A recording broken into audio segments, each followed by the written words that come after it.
Data Organisasi Kesehatan Dunia (WHO) dan juga International Association of Suicide Prevention mengatakan bahwa setiap 20 detik setidaknya terdapat satu orang meninggal akibat bunuh diri.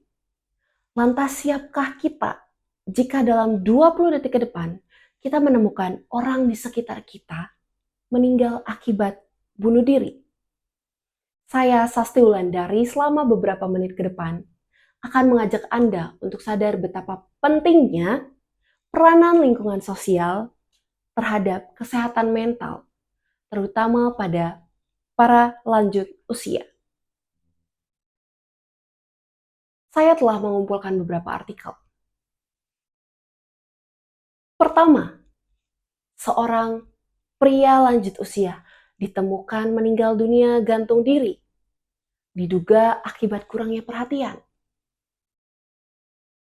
Artikel kedua, setelah berkali-kali mencoba bunuh diri, seorang lanjut usia ditemukan meninggal dunia gantung diri di kamar mandi kediamannya. Dan artikel ketiga, seorang pria lanjut usia di Purwakarta ditemukan meninggal dunia gantung diri.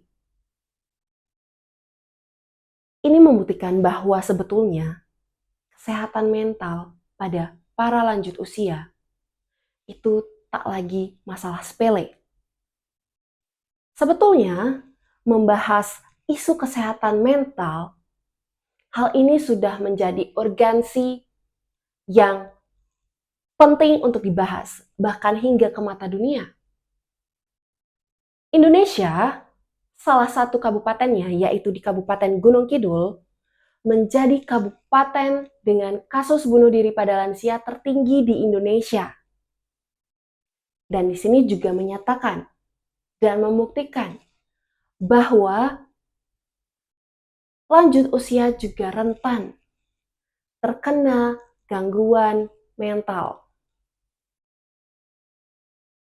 Para lanjut usia dapat terindikasi terkena gangguan mental atau yang biasa kita sebut dengan late life depression, yang biasanya mulai timbul atau mulai muncul pada perkiraan usia di atas 60 tahun. Dari sana memiliki beberapa faktor, mulai dari faktor ekonomi, faktor keluarga, faktor setelah berkarir atau setelah pensiun, dan yang terakhir adalah faktor karena adanya rasa sepi yang menyelimuti pribadi seseorang.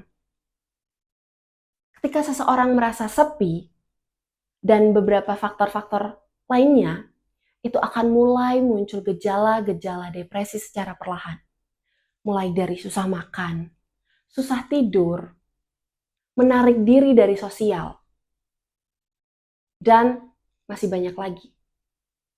Lantas, kita apabila tahu seseorang di sekitar kita membutuhkan bantuan, apa yang harus kita lakukan?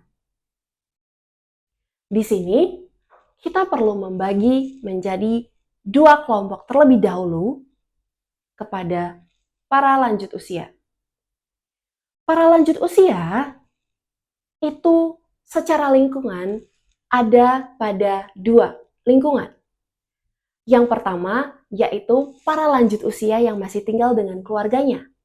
Dan yang kedua adalah para lanjut usia yang sudah tidak tinggal dengan keluarganya atau yang tinggal di rumah pelayanan sosial atau yang kita tahu dengan panti jompo.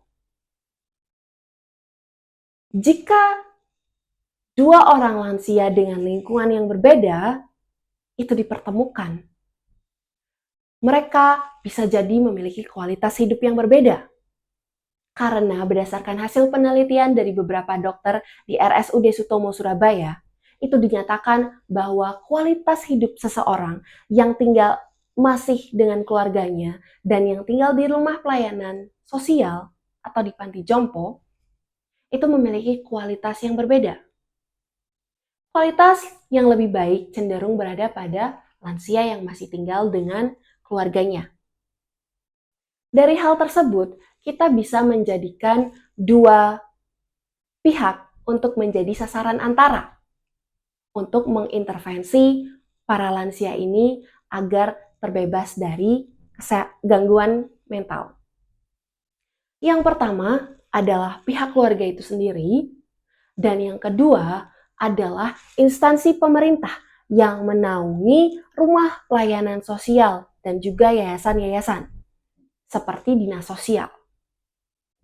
Dari dua sasaran antara tersebut, kita bisa mendorong semangat para lansia untuk menjalani hidupnya.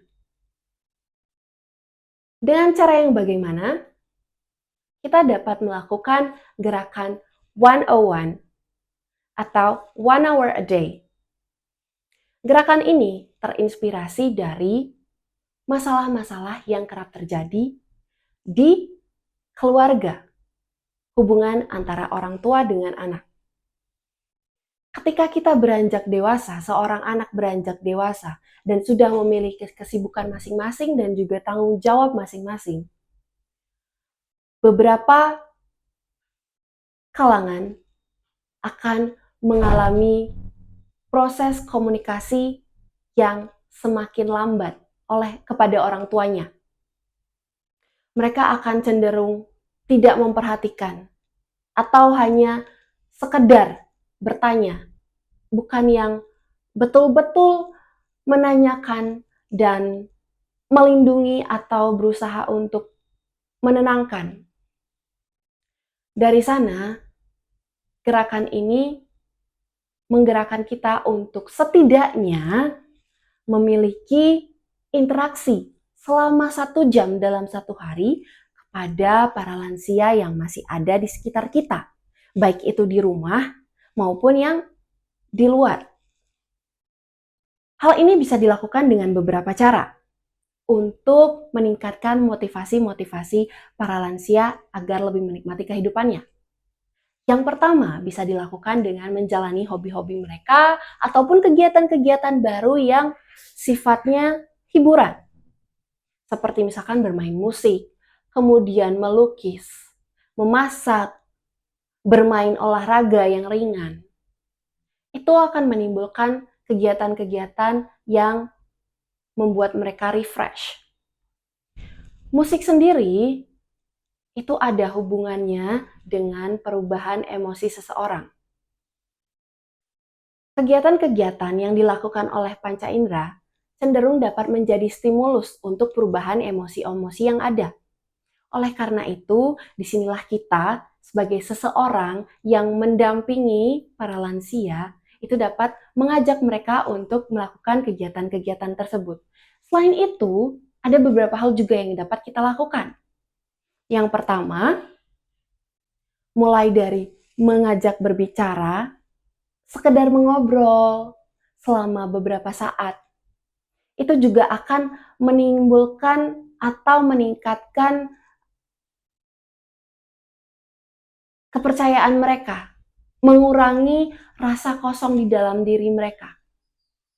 Dengan hal tersebut, mereka dapat melalui hari-hari dengan lebih baik. Berdasarkan beberapa hal yang bisa kita lakukan tersebut, saya teringat kepada sebuah kutipan dari Oprah Winfrey, di mana itu berbunyi, I know for sure, family should be the place where you can be your most complete self. Di mana seseorang itu dapat menjadi pribadi yang utuh ketika mereka masih lekat dengan keluarganya. Layaknya orang tua yang begitu penuh harap dan penuh kasih, membesarkan kita dan merawat kita. Bagaimana jika kita melakukan hal yang sama? Untuk memberikan yang terbaik bagi mereka dan menikmati hari-hari mereka. And now, it's our turns to complete ourselves by loving our family. Saya Sasti Wulandari, pamit undur diri.